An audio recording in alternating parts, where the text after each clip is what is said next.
Juu, se on Johtaja Nyman täällä taas ja tervetuloa uuden videon pariin. Ja tässä videossa maistellaan taas tätä sinivuokkoa, koska edellinen sinivuokon maisteluvideo oli suoraan sanottuna aika paska. Kyllä. Ja tosiaan siinä jäi monta seikkaa ottamatta huomioon, että haukuinhan tuon kaljan aika paskaksi siinä videolla. Ja pakko antaa pian mahdollisuus kuitenkin ja maistaa toisen kerran. Ja tämähän on ihan toinen kerta, kun mä sitä muutenkin maistan. En oo ostanut tässä välissä.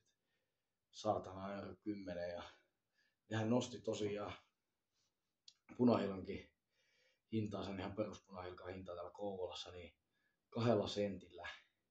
Joka meinaa sitä, että kun lähtee esimerkiksi, jos sanotaan, että vaikka 5 kaljaa, niin se ei tasan 5 euroa, vaan se on 5 euroa 10 senttiä.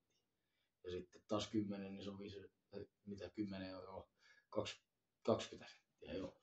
Niin tosiaan onhan sekin hinta noussut. Ja tosiaan tässä ajattelin, että kun maistan näitä molempia silleen samaan aikaisesti, niin pystyy sanomaan, että kumpi on parempaa, että kannattaako tätä sinivuokkoa tai punahilkkaa, kumpaa sitä nyt kannattaa sitten ostaa. Tässä videossa selvitään sen.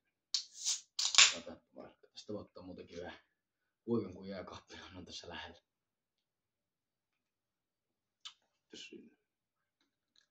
Vähän kuohuu aika paljon, mutta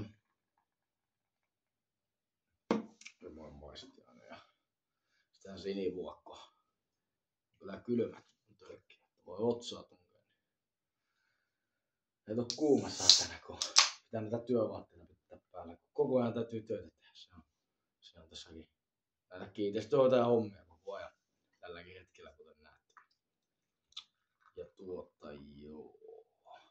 Tämähän on hetkonen epäolukka. Näytti, että kyllähän se vähän, näkyykö se kamera, mutta tää vasemmalla on sinivuokko. Tää on vähän haaleampaa. Elikkä siis pitää paikkansa ainakin se, mitä edellisen videossakin jo totesin, että maistuu aika paljon enemmän vedelle. No sitten tätä punahilkkaa kuitenkin. Naturallinen ihan.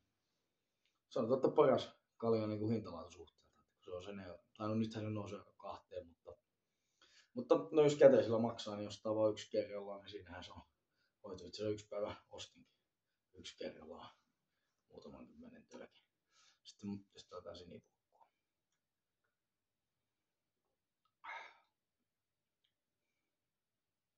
On se silti paljon paskempi. Ei se auttanut. Mä voisin tölkistäkin kokeilla. Ihan paskaa. Ihan täyttä paskaa. Mä en tästä voi muuta sanoa. Että kyllä punahilkka vie voiton. Ei siinä auta. Että tää on ihan täyttä paskaa. No, näinkaapa siinä sitten, että seuraavan videon parissa sitten saa.